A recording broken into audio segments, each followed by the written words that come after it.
আজকে আমি তৈরি করব অল্প উপকরণে বাচ্চাদের খুবই পছন্দের একটি বার্গার রেসিপি। একটা ডিম দিয়ে আপনি দুইটা বার্গার তৈরি করে নিতে পারেন অল্প খরচে, সবার মন জয় করতে পারেন। আসসালামু আলাইকুম সুপ্রিয় দর্শক, কেমন আছেন সবাই? আশা করি সবাই অনেক ভালো আছেন এবং সুস্থ আছেন।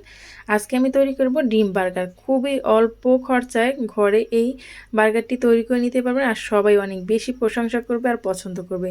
চলুন দেখে নিই প্রথমে আমি এই ডিম বার্গারগুলো কীভাবে তৈরি করেছি সেটা আপনাদের মাঝে শেয়ার করি।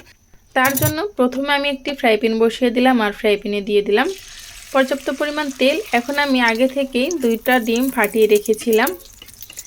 তারপর আমি এভাবে করে ডিমগুলোকে ভেজে নিচ্ছি। আপনারা চাইলে কিন্তু ডিমটাকে পোস্ট করেও নিতে পারেন। যেহেতু আমি বলছি একটা ডিম দিয়ে দুইটা বার্গার তৈরি করব, সেজন্য আমি কিন্তু এই ডিমটাকে ভেঙে নিয়েছি। তারপর হালকা করে আমি ভেজে নেব। এটা মচমচা করার কোনো প্রয়োজন নেই, এভাবে হালকা করে ভেজে নিলে হয়ে যাবে। আর দেখতে পাচ্ছেন এখানে কিন্তু আমি কোনো পেঁয়াজ মরিচ কোনো কিছু ব্যবহার করিনি। যদি আপনারা পেঁয়াজ এবং মরিচটা ব্যবহার করতে চান, ঝাল খেতে পছন্দ করেন, তাহলে কিন্তু দিতে পারেন। যেহেতু আমি বাচ্চাদের জন্য তৈরি করছি সেজন্য আর এখানে এটা ব্যবহার করলাম না। এভাবে করে আমি সবগুলো ডিম ভেজে নিলাম আর এখানে আমি 4টা বার্গারের বন নিয়ে নিলাম আর এই বনগুলোকে আমি ভালোভাবে একটু কেটে নিচ্ছি। আর এই বার্গার বনটি আমি কিভাবে বানিয়েছি সেটা কিন্তু আমার চ্যানেলে দেওয়া আছে, চাইলে আপনারা দেখে আসতে পারেন। এই একই ভিডিওতে দিতে গেলে দেখা যায় কি ভিডিওটা অনেক বড় হয়ে যাবে, সেটা দেখতেও আপনাদের কাছে ভালো লাগবে না, ধৈর্য হবে না। এই জন্য আমি ছোট ছোট করে ভিডিওগুলো শেয়ার করি আপনাদের মাঝে। এখন এই বার্গার বানটি আমি কেটে ভালোভাবে মাঝখান থেকে তারপর একটু হালকা ছেঁকে নিচ্ছি, যাতে করে বার্গারটা খেতে বেশি ভালো লাগে। এখন আমি মিডিয়াম আঁচে রেখে কিছু সময় এভাবে করে উল্টিয়ে পাল্টিয়ে নেব, যাতে করে রুটিটা খুব সুন্দরভাবে গরম হয়ে যায়। এই তো আমার কিন্তু রুটিটা একদম ভালোভাবে গরম হয়ে গেছে।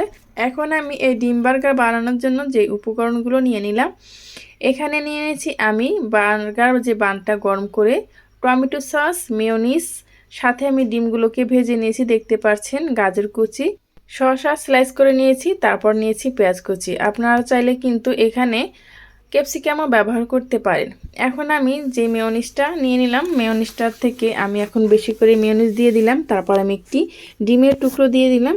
তারপর এর ভিতরে আমি শসা এবং যে গাজরগুলো কুচি করে রেখেছিলাম সেটাও কিন্তু এখানে সাজিয়ে দিচ্ছি।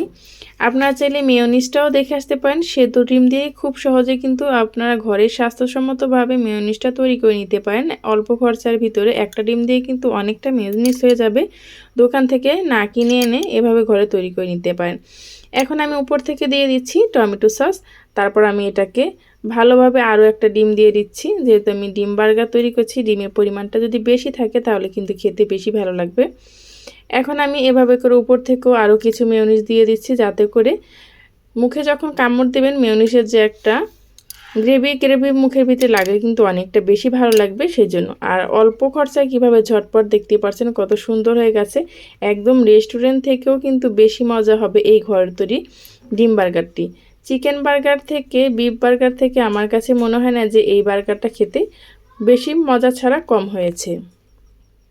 এই তো এখন আমি পরিবেশন করে নিচ্ছি আর এটার লুকটাই দেখতে পাচ্ছেন কতটা সুন্দর আর কতটা পারফেক্ট।